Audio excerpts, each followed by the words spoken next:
Bước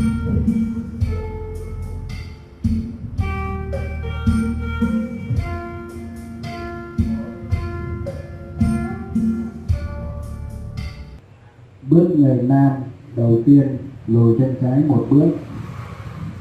3 chục 1 2 3 chục 2 2 3 nghỉ 3 2 3 nghỉ 4 2 3 nghỉ 5 2 3 nghỉ 6 2 3 nghỉ 7 2 3 nghỉ 8 2 3 nghỉ 9 2 3 nghỉ 10 2 3 te 11 2 3 chục 12 2 3 chục man step check 3 and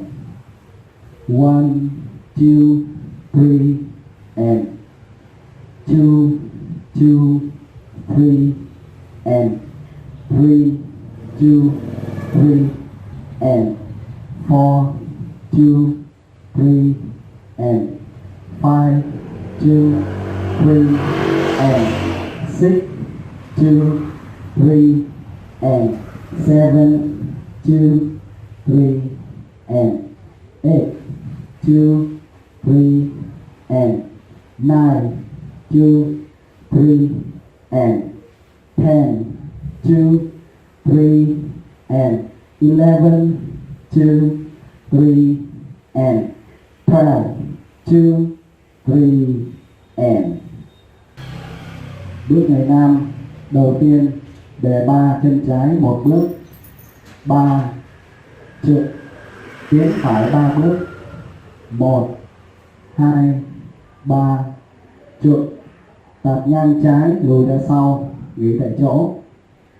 2 2 3 nghỉ lùi dậm tiến. 3 2 3 nghỉ tạt ngang trái để góc.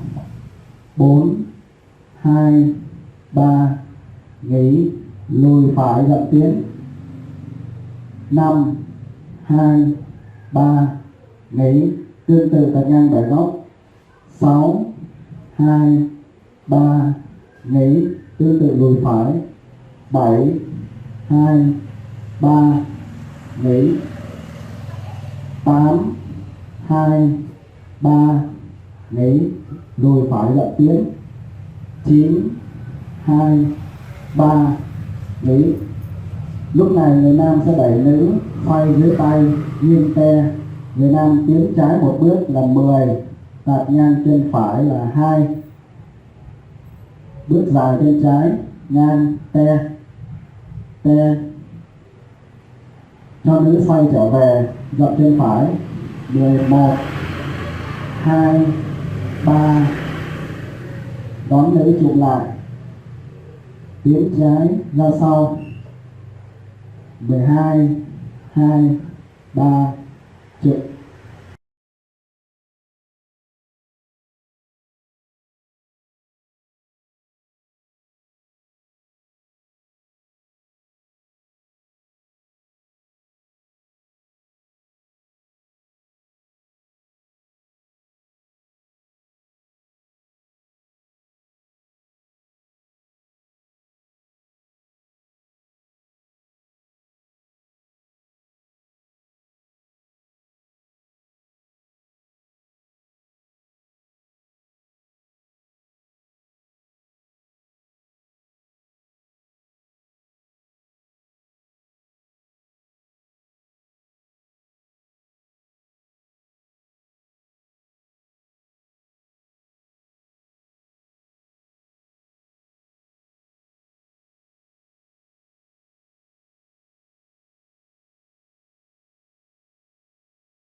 Bước người nam đầu tiên để ba chân trái lùi sau một bước, 3 trượt tiến phải 3 bước, 1 2 3 trượt. Nam tập ngang trái lùi ra sau, 2 2 3 nghỉ, lùi chân phải dậm tiến, 3 2 3 nghỉ. Tiếp theo tập ngang chân trái để góc, 4 2 3 nghỉ, lùi dậm tiến, 5 2 3 nghỉ. Tương tự tập ngang chân trái để góc, 6 2 3 nghỉ, lùi dậm tiến, 7 2 3 nghỉ. Tiếp tục tập ngang chân trái để góc, 8 2 3 nghỉ, lùi dậm tiến, 9 2 3 nghỉ. Câu thứ 10, nam cho nữ xoay te, 10 2 te, cho nữ xoay trở về, 11 2 3 trượt, lùi trái 3 bước với bàn, 12 2 3 trượt. Câu thứ 10, nam cho nữ xoay te, 10 2 3 te, cho nữ xoay trở về, 11 2 3 trượt, lùi trái hết bài, 12 2 3 trượt. Man step, jump, 3 and 1 2 3 and 2 2 3 and 3 2 3 and 4 2 3 and 5 2 3 and 6 2 3 and 7 2 3 and 8 2 3 and 9 2 3 and 10 2 3 and 11 2 3 and 12 2 3 and man step, jump, 3 and 1 2 3 and 2 2 3 and 3 2 3 and 4 2 3 and 5 2 3 and 6 2 3 and 7 2 3 and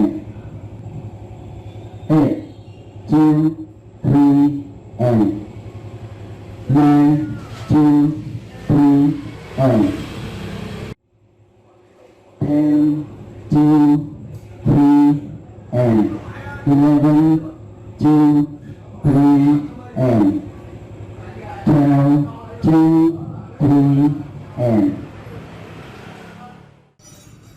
10 2 3 and 11 2 3 and 12 2 3 and